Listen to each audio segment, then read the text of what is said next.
fuerza de Radio Exterior de España.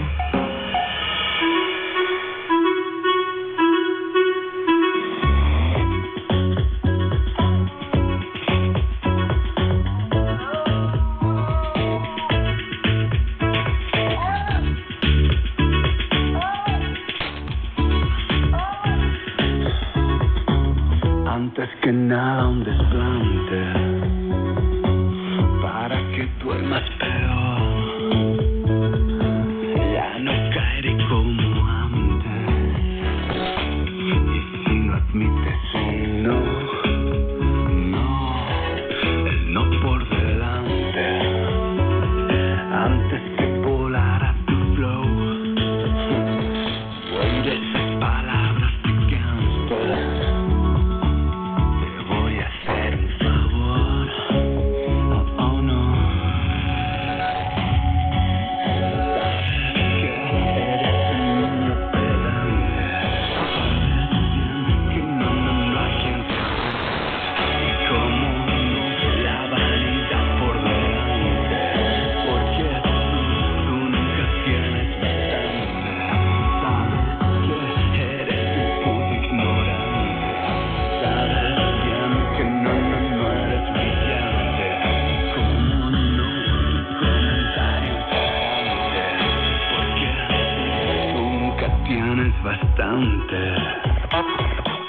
Le mentirías a una madre. A mí no puedes, ya no. Me gusta tanto humillarte y que no admitas un no, el no por delante. Antes que volar a tu flow, envidia, sabes que no.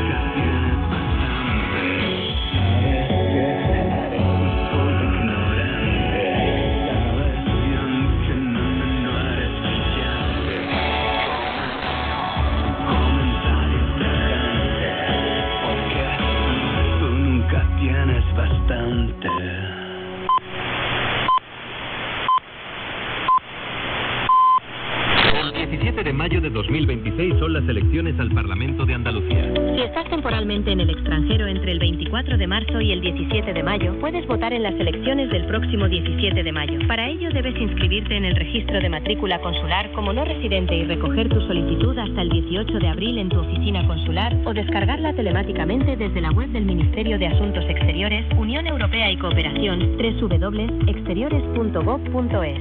Tendrás que entregar la solicitud personalmente, con tu DNI o pasaporte, en la misma oficina consular correspondiente. La Delegación Provincial de la Oficina del Censo Electoral realizará el envío de la documentación electoral por correo certificado al domicilio en el extranjero que hubieras indicado en tu solicitud, no más tarde del 27 de abril. Podrás enviar tu voto por correo hasta el 13 de mayo inclusive. 17 de mayo de 2026. Elecciones al Parlamento de Andalucía. Infórmate llamando al teléfono gratuito 917 0526 o entra en eleccionesparlamentoandalucía2026.es. Junta de Andalucía.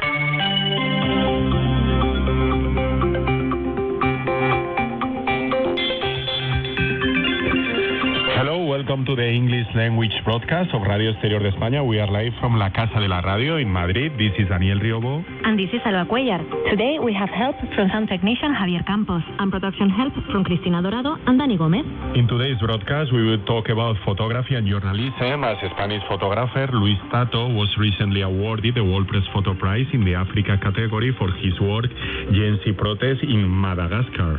While reporting on conflicts in East Africa, Luis Tato has witnessed firsthand the growing difficulty and danger of practicing journalism, which is why he calls for more respect and protection for journalists and photographers.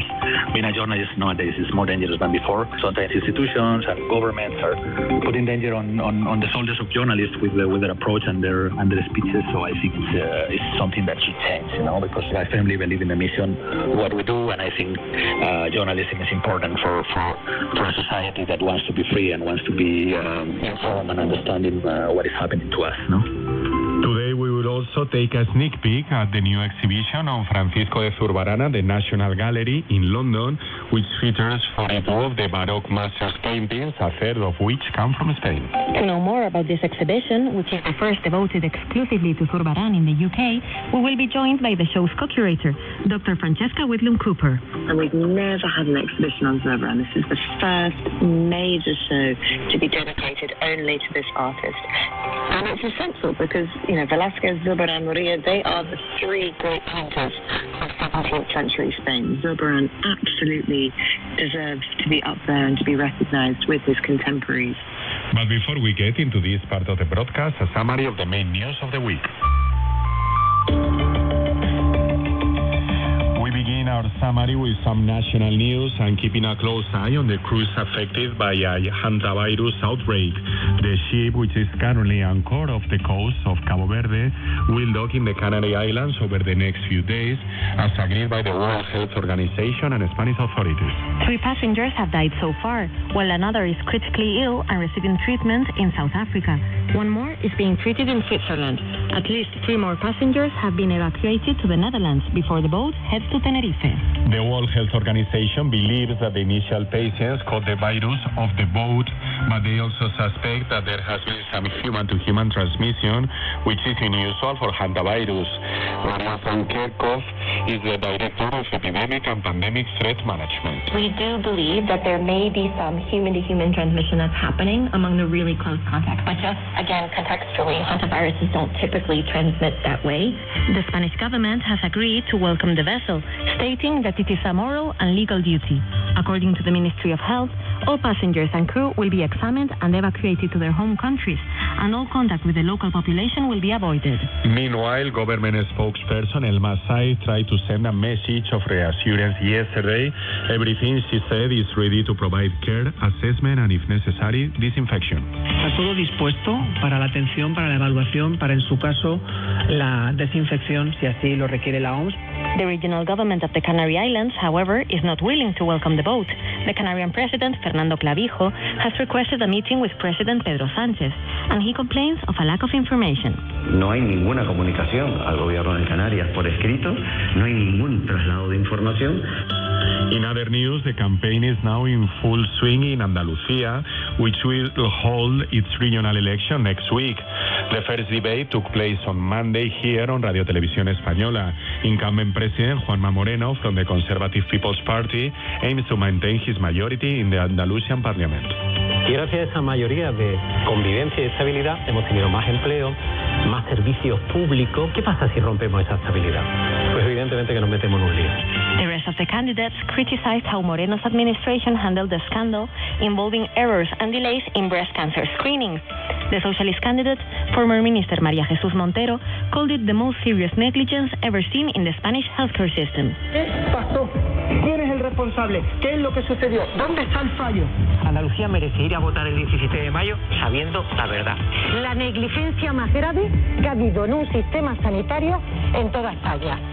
During the debate, the far-right party Vox defended the so-called national priority, a concept which the left-wing parties deem racist and cruel. Manuel Gaviria is the candidate for Vox, while Antonio Maillo and José Ignacio García Sánchez represent Adelante Andalucía and Por Andalucía parties. Lo que queremos prioridad nacional. Usted está pretendiendo engañarnos a los andaluces y andaluzas y decirnos que la gente no tiene vivienda por culpa de un chaval que llega de Senegal. Son ustedes ridículos si no tuvieran esa crueldad humana. This national priority concept, which, according to Vox, would apply to public aid, has entered the political debate nationwide.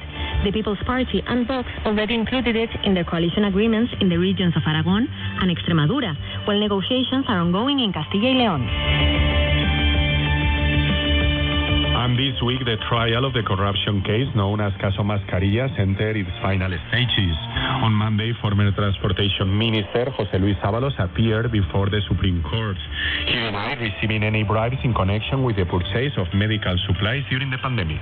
¿Y quiere decir que en 4 años no me han localizado cuentas? ¿Dinero? ¿Cuentas? ¿Solamente esto de los WhatsApps? 94.000 en 10 años. Ábalos, who has been in pre-trial detention for the past few months, portrayed himself as a victim before the court. He said that he has already been judged and that his personal life has become public to the point of becoming a meme. Es un caso claramente mediático, juzgado hace tiempo, con condena clara. Toda esta intimidad preguntada, ya soy un personaje, soy carne de meme. The prosecutor's office has upheld its request for a 24-year prison sentence for Ábalos. At the same time, it asks for a 19.5-year sentence for his former aide, Koldo García, and a 7-year sentence for businessman Víctor de Aldama, the alleged middleman in the scheme. Meanwhile, the private prosecution, led by the opposition People's Party, seeks a 30-year sentence for the former minister and his advisor. However, it has reduced its prison sentence request for Aldama to 5 years, claiming that he cooperated with the investigation. At the same time, the trial of the Operación Kitchen continues at the National High Court. This week, the former head of Spanish intelligence, Félix Sanz Roldán, testified and denied any involvement of the National Intelligence Center in espionage on Luis Bárcenas, the former treasurer of the People's Party. Porque el Centro Nacional de Inteligencia no tuvo actividad alguna, ni por acción, ni por omisión, ni por sobre el caso en el que se me está preguntando. Ninguna. Cero absoluto. Former senior officials are being judged in this trial over the alleged operation to spy on Bárcenas and still compromising documents for the People's Party. Before the court, Sanz Roldán assured that no government ever asked anything illegal from him, like this operation would have done. Ningún gobierno de ningún color, de los 4 a los que tuve el honor de servir, me pidieron que hiciera nada ilegal, y esto lo hubiera sido. In other news, President Pedro Sánchez's wife, Begoña Gómez, has filed an assault complaint against far-right agitator Vito Quiles. The events took place at a cafe where Gómez was with her friends. Quiles allegedly confronted the president's wife and wouldn't let her leave. The far-right agitator, who has a history of similar incidents, filmed the scene and posted parts of it on social media. Government spokesperson Elma Saiz condemned the aggression, saying that these acts are intolerable in a democracy, and she pointed at those who condone them. Este tipo de actuaciones son absolutamente intolerables en democracia, pero lo que también es verdaderamente doloroso es pues quien las ampara y quienes no la condena con rotundidad. On another note, Saturday was International Workers' Day. Demonstrations took to the streets all over Spain to demand better salaries and public services, as well as decent and affordable housing.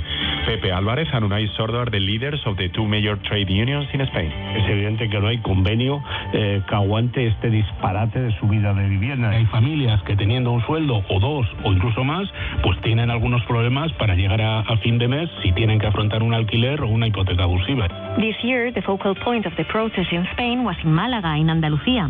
The Minister for Labor, Yolanda Díaz, took part in the march there. She called for more labor rights and higher salaries, reinforcing that it is the workers who keep Spain going. Este país lo hace la gente trabajadora, esa gente que sí levanta España. Ese es el lema que hoy ha celebrado el Ministerio de Trabajo, por los que levantan España. And we have to talk about the job market because yesterday we learned some positive data. For the first time, the average number of registered employees in Spain has exceeded 22 million. At the same time, unemployed workers went down to 2.4 million in April for the first time since June 2008. Unemployment figures show 2 further positive signs.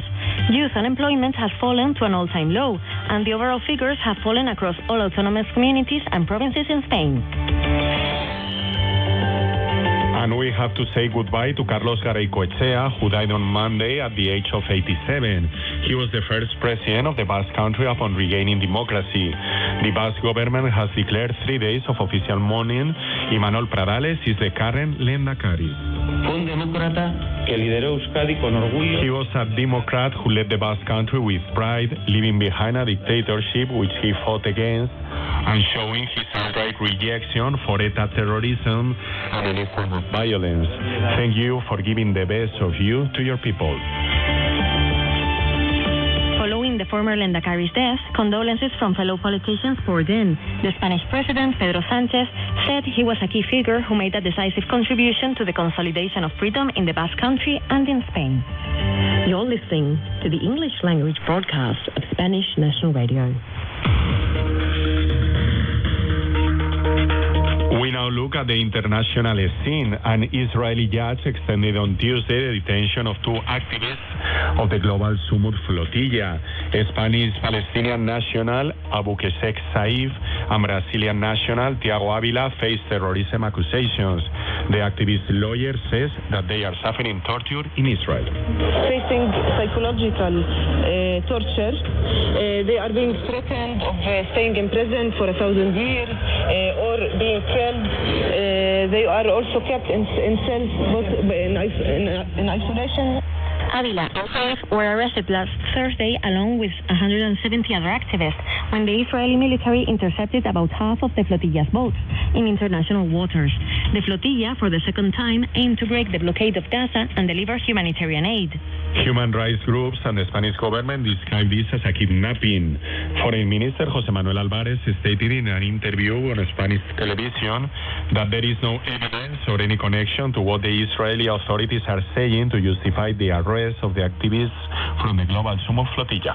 Ninguna prueba ni ninguna relación sobre lo que las autoridades israelíes dicen, pero no ponen encima de la mesa.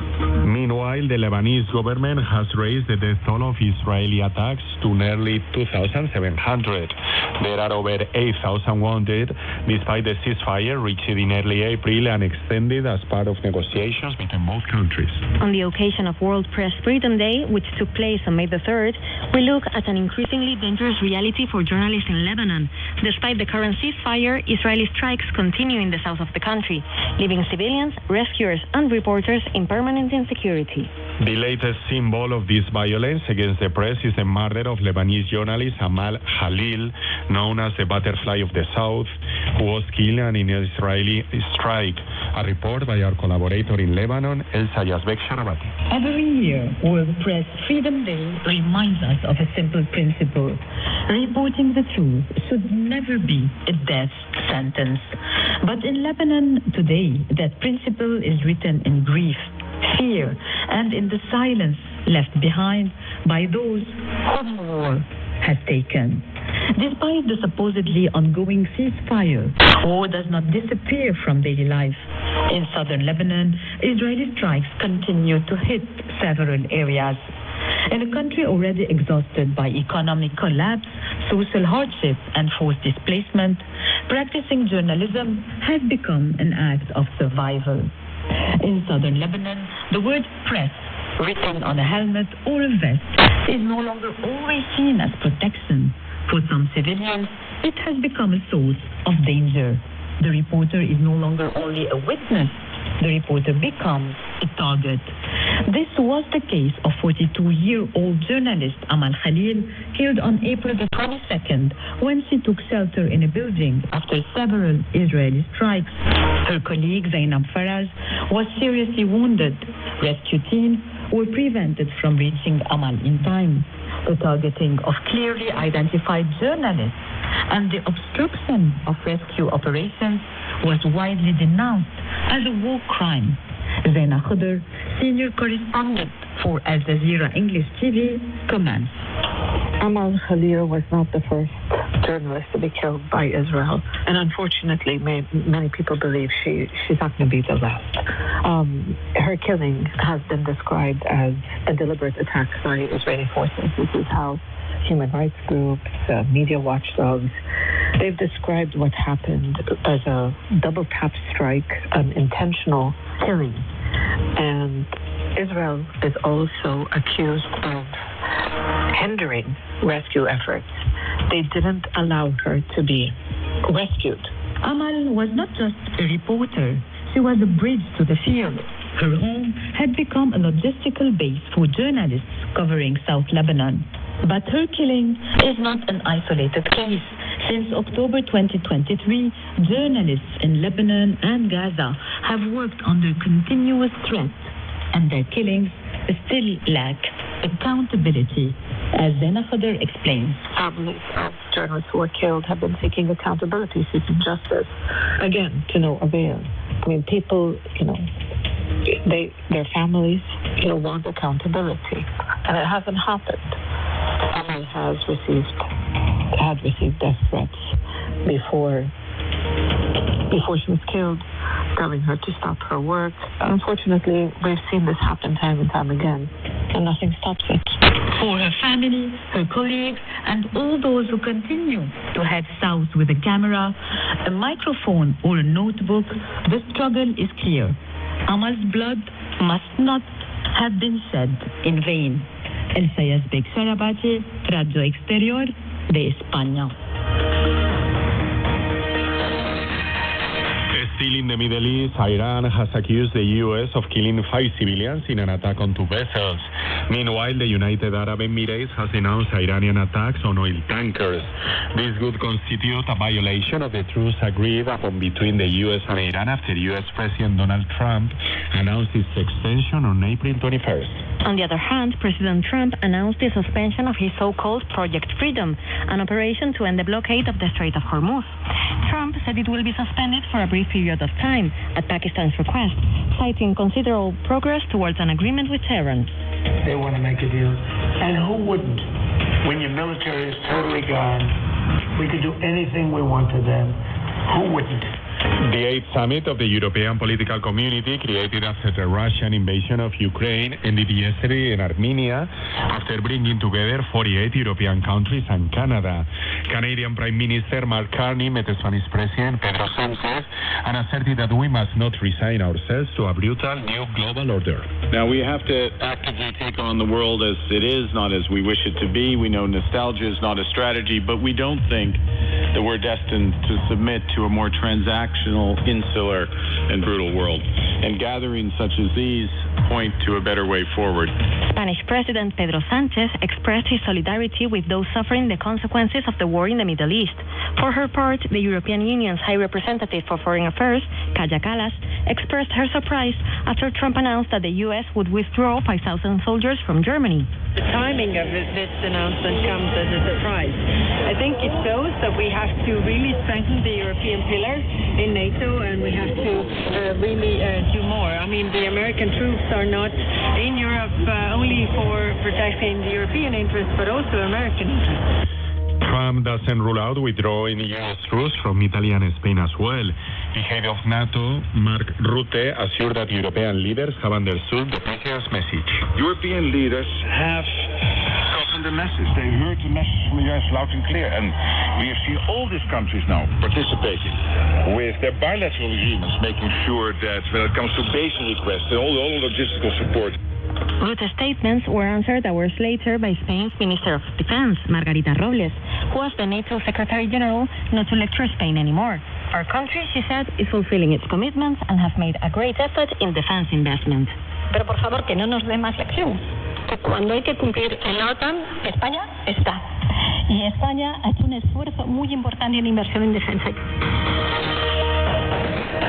An Spanish citizen, Miguel Barreno, returned to Spain on Sunday after spending more than 6 months detained in the United States by ICE, Immigration and Customs Enforcement, and recounted his ordeal in the newspaper El País.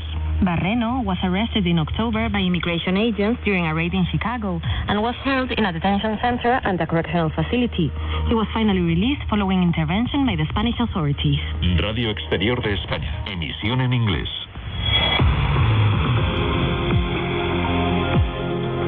We now open our sports section with athletics as Spain secured a silver medal and a bronze medal at the World Relays in Gaborone in Botswana.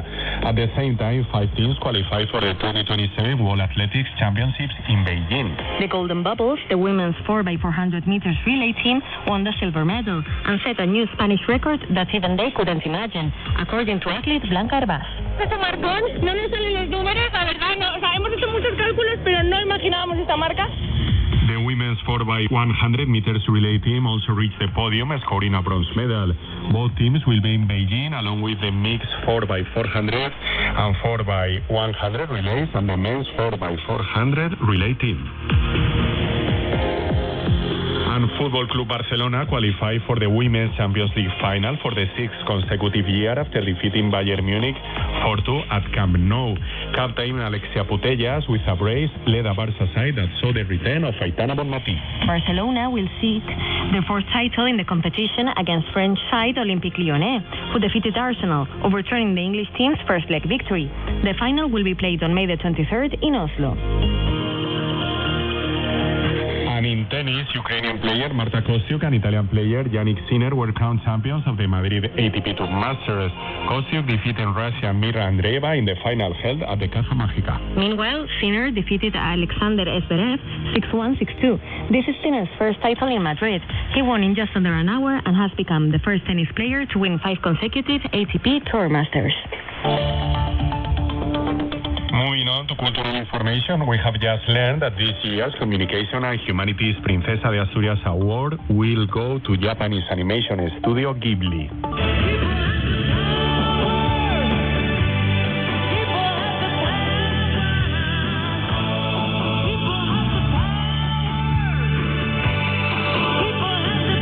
Last week, we learned that singer and activist Patti Smith will receive the Princesa de Asturias of the Arts Award.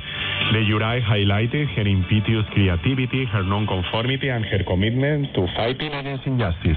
A key figure in punk and contemporary rock, Patti Smith became world famous with the album Horses and penned iconic songs such as Because the Night with Bruce Springsteen and People Have the Power.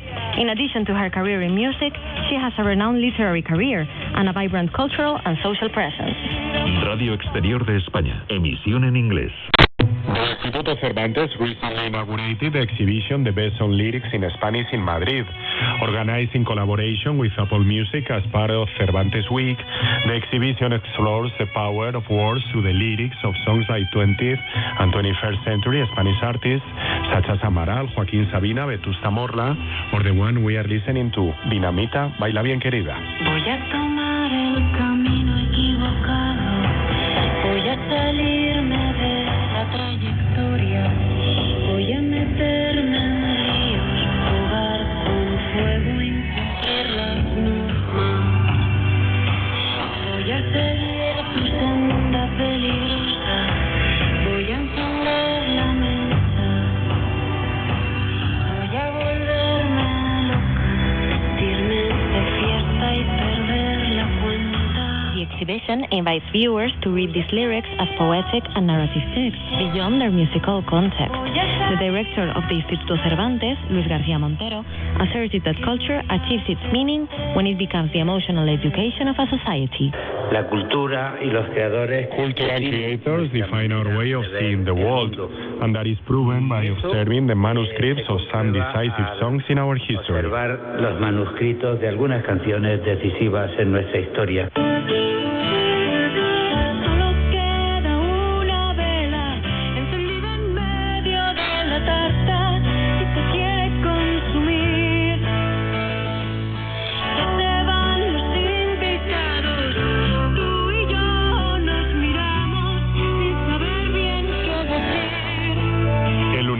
Sobre mí, The Universe Above Me, is the chosen song by the group Amaral, released as part of their 2009 album, Pájaros en la Cabeza. The display pages feature the lyrics written in ballpoint pen, along with a drawing of a cake with a lit candle, just as the song begins, and an image of a deserted island accompanying the words to live in freedom.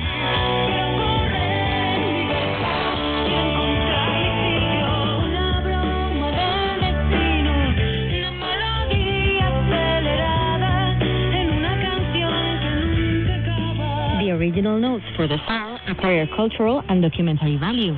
They are also an intimate testimony of the artist's creative process, through crossouts, changes of mind, and annotations. They also reveal the distinctive calligraphic styles of their authors and the nature, sometimes musical or accidental, of the choice of materials and papers used. Eso es la canción, su experiencia personal. That's what a song is about. You have to turn your personal biographical experience into a collective experience so that when you talk about love, death or pain, everyone feels the song as their own.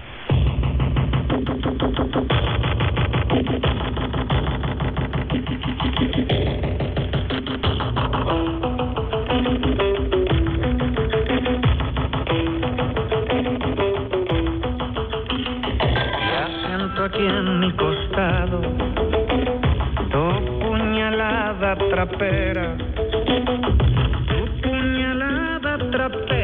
ay, la que aún no me has clavado.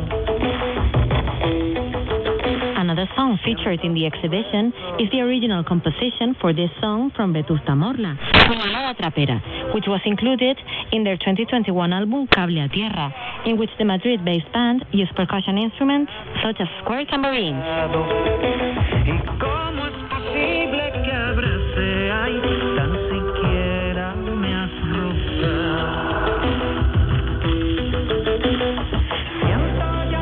The exhibition includes songs written by other artists such as José Luis Perales, Miguel Ríos, Rosana, Manolo García, Luz Casal, La Oreja de Van Gogh, Valeria Castro, Juan Carlos Calderón, Rocío Márquez, and El Chojín, among others.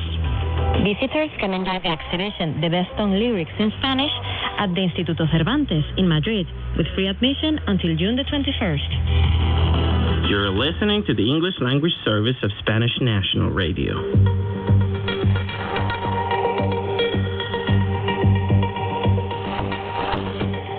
Spanish photographer Luis Tato was recently awarded the World Press Photo Prize in the Africa category for his work GNC protests in Madagascar.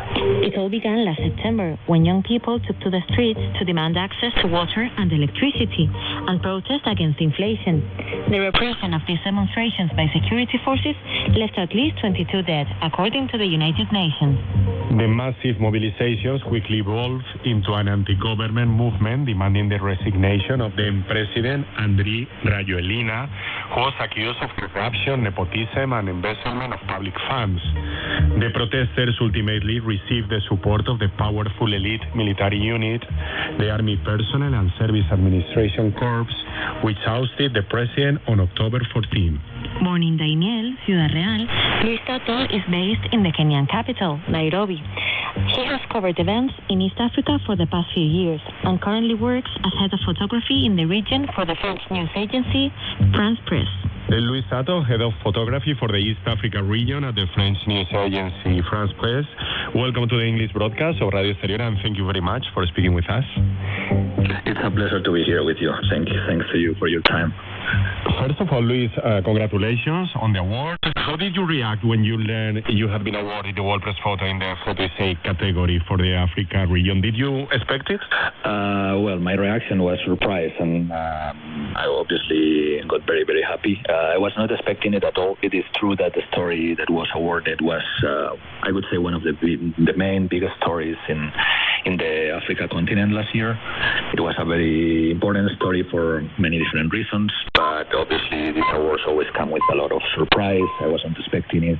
The competition is very high. There are like thousands of photographers submitting thousands and thousands of pictures. So obviously it's always fantastic and very, very fulfilling to get an award of this category.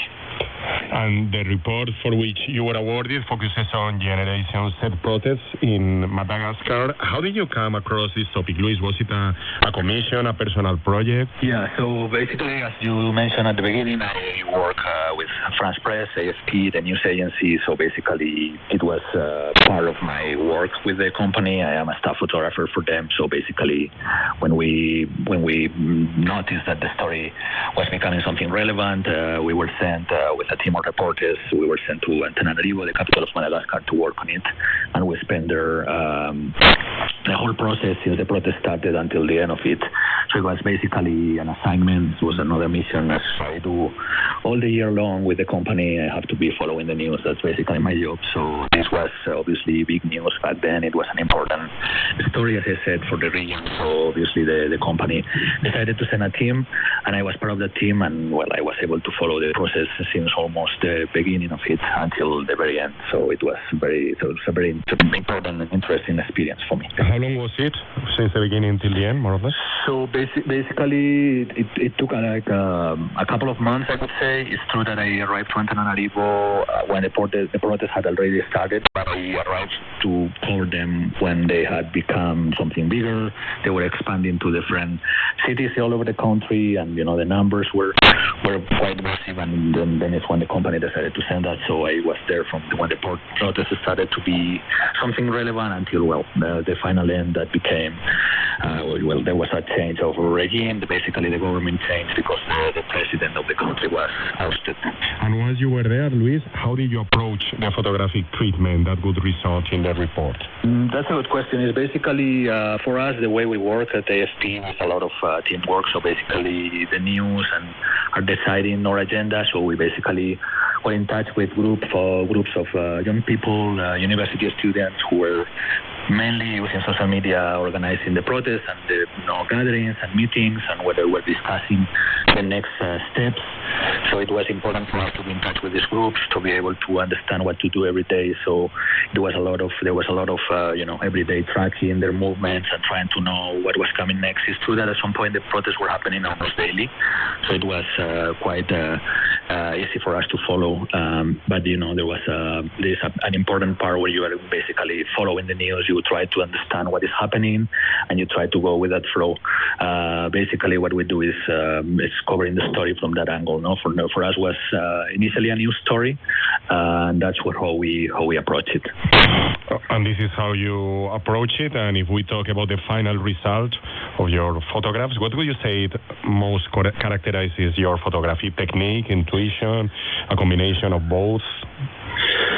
I think it would be very accurate to say a combination of both. Intuition and experience, I would say as well, is very important where you are covering these kind of stories, because covering civil unrest, demonstrations that become violent is a difficult job to do. It can be also dangerous, so it's important to have intuition and experience to know how to approach the story, how to position yourself when you are covering a demonstration in a way that is safe for you. There are many different elements that you need to consider, so intuition is one of them. At the same time, things were happening very fast every day. Also, the demonstrations itself, it's a very complicated process to photograph technically, because you need to be very aware of your surroundings. You need to be very fast because things are happening and changing a lot. So technique is also important. Obviously, you need to be able to have, to have a good technique and to know how to do your job properly to cover the story well. So I think I would say a combination of both, plus experience is important to know how to work in this kind of environments, and it's luckily something that I've been able to do for several years. I've been covering demonstrations and unrest and conflict in many different countries, so obviously that made a difference for me. As well, obviously it made my bosses to take the decision of sending me is also connected with that experience that I have and the training I've received over the years.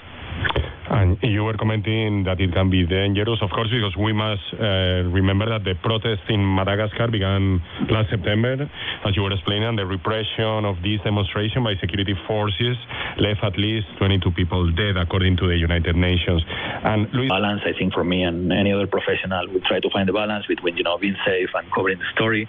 It's a very thin line, but we need to be there.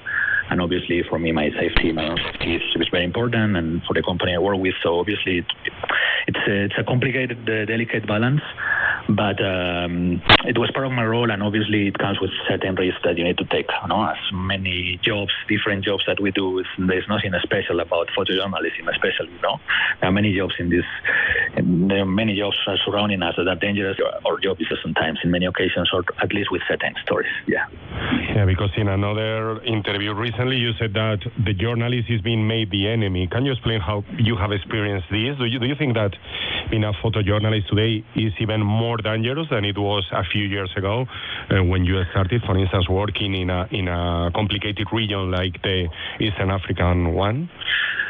Yeah, I think so. I actually firmly think so. I think it's more dangerous than ever to be a journalist. I think Gaza or Lebanon or what's happening in Ukraine, being a journalist nowadays is more dangerous than before.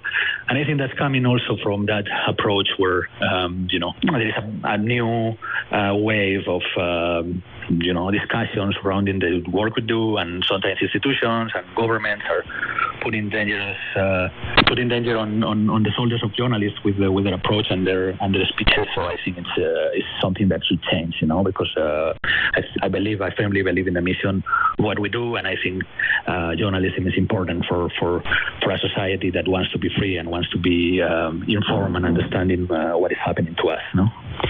And what can we do, or what can governments or organizations do in order to protect journalists against these attempts to silence journalists and photojournalists? I think it's a difficult question. There are many things that can be done. I think I want to think that the profession was much more respected before. Nowadays, also with all these approaches coming up with social media and artificial intelligence, and all these governments trying to attack journalists whenever they are reporting for something that goes against their interest. Obviously, those kind of things need to change. The approach has to be different. And I think that we need to also inform the general public and make them understand better what the mission is of what we do and what the actual, repercussions of what we do have, and how we approach the job. And I think it's important also that kind of that smaller space of general education for the public to understand better the mission and the importance of journalism for understanding the world where we live, and for making societies a bit more fair, to all of us. I'm talking about this repercussion and the impact that your reports can have. Luis, when you started out, did you ever imagine that one day your photographs would grace the front pages of such prestigious publications as the New York Times, the Washington Post, or The Guardian? I would have never imagined that. I have to say that obviously not in my wildest dreams when I started to take pictures and when I developed an interest in this profession, I would have imagined that. Obviously, it comes with a price to pay. It comes with a lot of very many hours of hard work, and it's a difficult process that also, as you were saying before, it puts you sometimes in risk, and it's not an easy process. But obviously, it's a big important satisfaction for me personally, and also, as a professional photojournalist, what we do and what we work for is that kind of, visibility, to give visibilities to the stories we tell. So obviously, it's very satisfactory for me, but would have never imagined that. And this visibility and impact that your report about Madagascar protests had, what are the next steps, your current and future projects going on? Do you want to continue even covering the African continent, or are you considering even other geographical destinations, or even returning to Spain? Yeah, so I've been in Africa for almost 10 years now, which is a long time. It's true that it's a fascinating, extremely diverse continent, so the possibilities of reporting here are endless. But it's true that, after 10 years, maybe I would like to start getting a change. Sometimes I think about it. I think also my photography and my reporting would be, grateful to receive this kind of change and start to looking at stories with a bit of a fresh eye, So yes, lately I've been thinking about maybe changing. Obviously, as someone who firmly believes in journalism and who wants to be, when possible, in covering the main stories, I've been thinking about the Middle East as a possible destination to go next. But it's also depending on the company. I want to work with AFP, and I'm very happy working with them. So for me, it's also a matter of discussing with the company.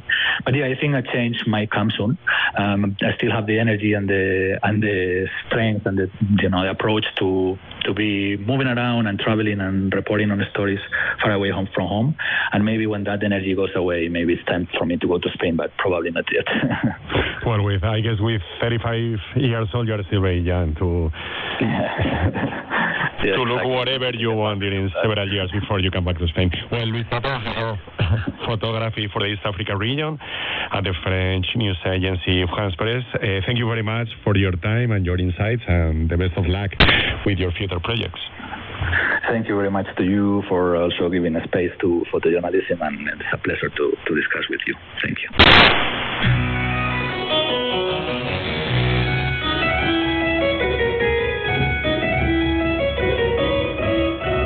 Painter Francisco de Zurbarán is widely regarded as one of the greatest masters of the Spanish Baroque period. Born in 1598, he received his artistic training in Sevilla. A contemporary, Murillo and Velázquez, he is best known for his religious paintings, which are celebrated to this day for their vivid naturalism and deep emotional impact.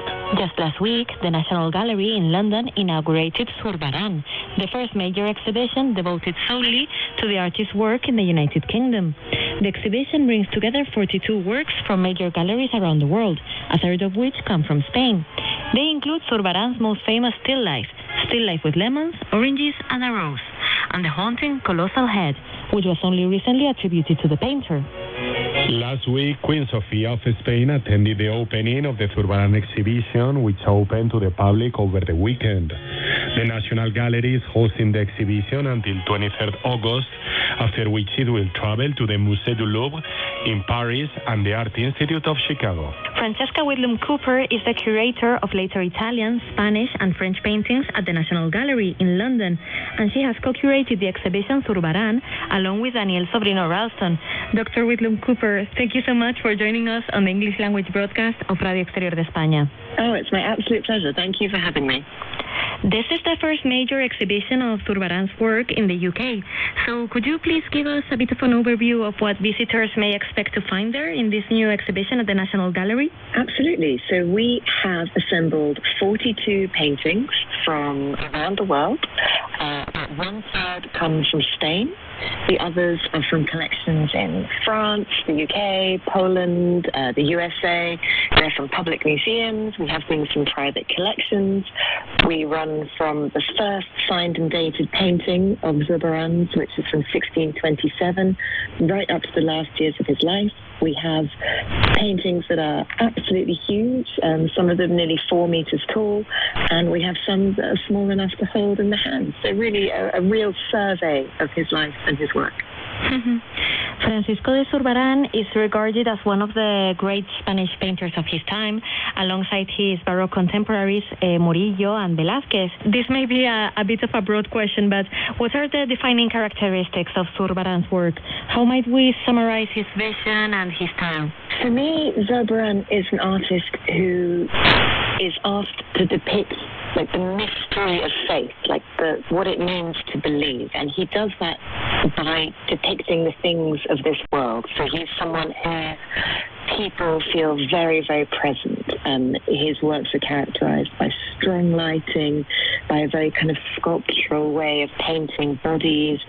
He's a consummate painter of detail, so whether that's in a still life or it's the threads on a garment, he gives so much attention to painting the things in his pictures to make them feel real, and he's a very, very powerful storyteller. As you were mentioning, Zurbarán, a lot of his work depicts religious imagery, but he also has still life that somehow manage to express a spiritual quality as well.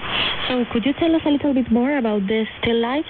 Absolutely. We are beyond excited to have probably Zurbarán's most famous still life, the lemons, oranges, and a cup of water with a rose from the Norton Simon Museum in California on loan. It's the first time that painting's been lent to an exhibition, so it's really, really thrilling for us.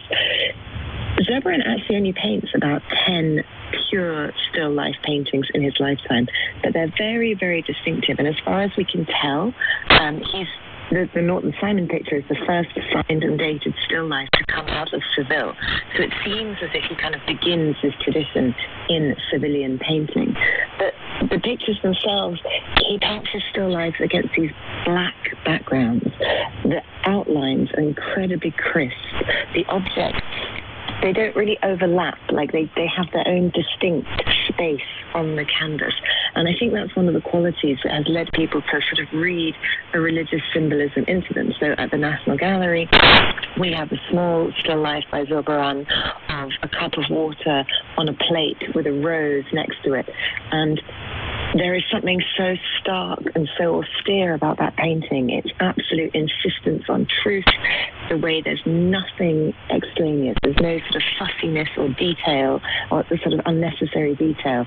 And it's led people to think, is this an object that's meant to be for kind of meditation? Is it, do we read in the rose that doesn't have a thorn an allusion to the Virgin Mary? Do we see the water as a symbol of her purity? So the still lives are both works into which you can read this religious significance, but I think you can also just appreciate them as these kind of startlingly beautiful, very spare compositions. Mm-hmm. In this exhibition, we also find other paintings where the religious themes are more explicit, and I believe among them is Zurbarán's earliest dated work, The Crucifixion. How would you describe his depiction of suffering and pain in this kind of painting? It's really interesting because so often, certainly with the crucifixions, but often with his paintings of martyred saints as well, Zurbarán is dealing with stories in which there is a huge amount of violence. For me, he's not somebody who paints violence very often. So the Christ in the Crucifixion, it is a startling painting. It's huge. The body is so brightly lit. He's wearing only the white loincloth, which is just this beautiful, dazzling piece of painting. The body, though, although dead, there's a strange kind of peace and tranquility to it. The wound in Christ's side, the blood on his forehead, they're very lightly painted. This is not... Zurbarán, for me, is not someone who paints goriness and blood spilling everywhere and sort of extravagant violence. For me, I think he finds the emotion elsewhere. He makes you feel things not necessarily through the violence, but through the pathos of his figures, through the kind of serenity they present to us. And even though, as you say, they're not explicitly violent, there's no blood, they are in a way very dramatic, these sort of paintings. And we can maybe see a bit of a contrast when we see his paintings of martyrs, of male saints perhaps, and then the depictions he did of female saints. And in this exhibition, we find examples of the latter, like his Santa Casilda. In this painting, it is very striking how he captured her clothing with very exquisite detail. Absolutely. I mean, and Santa Casilda, which has been loaned to us by the Thyssen Museum, is an exceptional painting, and we're so lucky to have it in the exhibition. It's on the cover of the catalogue and all the posters, and it's partly because it is so beautifully painted. So Santa Casilda is a 10th century Muslim princess who smuggles bread to Christian prisoners, and Zurbarán paints her in a garment that is just absolutely fantastical. It is so rich. The edges are embroidered in gold and jewels. The fabric itself is so kind of luscious and richly coloured. It doesn't seem to bear any relation to any real fabrics that we know of. We think this is, a piece of his imagination. But at the same time, we have the tantalizing detail that his father, amongst many other things, did trade in fabrics. So there's been this suggestion that Zurbarán himself, would have, as a young man, been exposed to the different kinds of silks, the different fabrics that were being traded in and around Spain during his lifetime. And is that perhaps where this incredible sensitivity to the fall and fold of fabric, the way that garments hang, is that where this comes from? I would also like to ask you about another painting which is featured in this exhibition and which is really striking as well, Colossal Head. And I believe the authorship of this painting was more recently attributed to Zurbarán. It was. So this is a painting that has been, it was first documented in the Buen Retiro Palace in Madrid in 1661. we know that visitors visited the palace in that year and they saw this huge painting of a head on a staircase in the Buena Tierra, and they remark on how strange it is. And certainly it is unique. There is, as far as we know, no other 17th century painting that paints a face 2.5 meters in height. It is a weird, strange, wild painting. And it was cleaned by the Prado. It's from the Museo del Prado. They cleaned the painting maybe 8 or 9 years ago. It had previously been attributed to an Italian artist, and it became very clear when they cleaned it that it's nothing to do with that artist, but the name that people have come back to over and over is that of Zurbarán, because we know that Zurbarán in 1634 is called to the court. We know he paints for Philip IV. And in this very kind of fierce, startling face, there is something that feels reminiscent of Zurbarán's painting. So we include it in the exhibition. It's the first time it's been seen in an exhibition devoted only to Zurbarán. But we're really asking kind of 2 questions of our visitors. One is, what do you think of this attribution? Because the problem for us as art historians is nobody looks like themselves. Like, no artist looks familiar when they paint a face that's 2.5 meters tall. You know, it's so unusual that it's very difficult to work out. But also we want to know if anyone, maybe somebody somewhere has read some document or they know of some diary from the 17th century that would explain why the court would have this extraordinary painting. Zurbarán's works became somewhat scattered across the world over time, and the paintings which are now on display at the National Gallery come from both public and private collections, from major galleries across Europe and the United States as well. And many of them, as you mentioned before, come from museums here in Spain.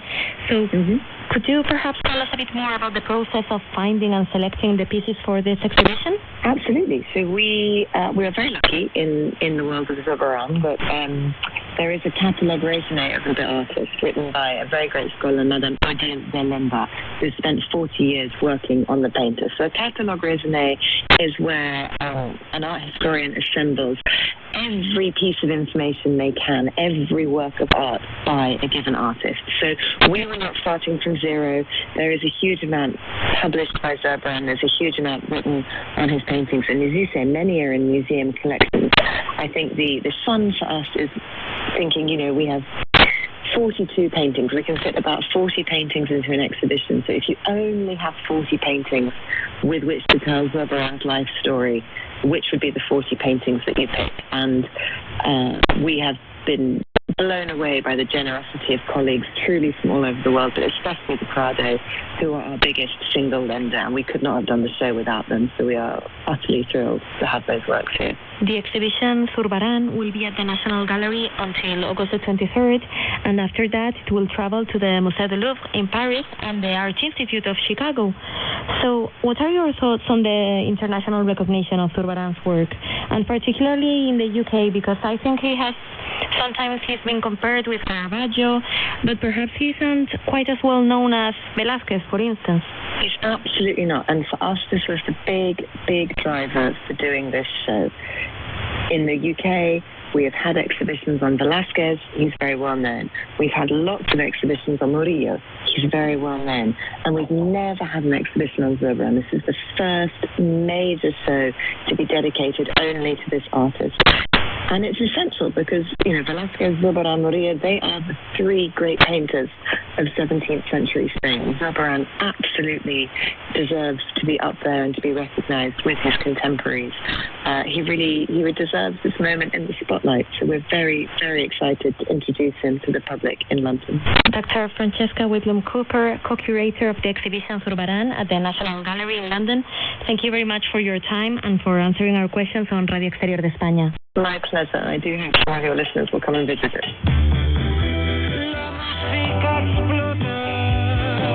We say goodbye today as we listen to Campos de Castilla para Siempre, the new single of Galician singer Joel López from his brand new album Oniria Popular. This is Daniel Riobó. And this is Alba Cuellar. You've been listening to the English language broadcast of Radio Exterior de España, with sound technician Javier Campos at the controls and production help from Cristina Dorado and Dani Gómez. Thank you so much for listening today and have an amazing week. Campos de Castilla para siempre.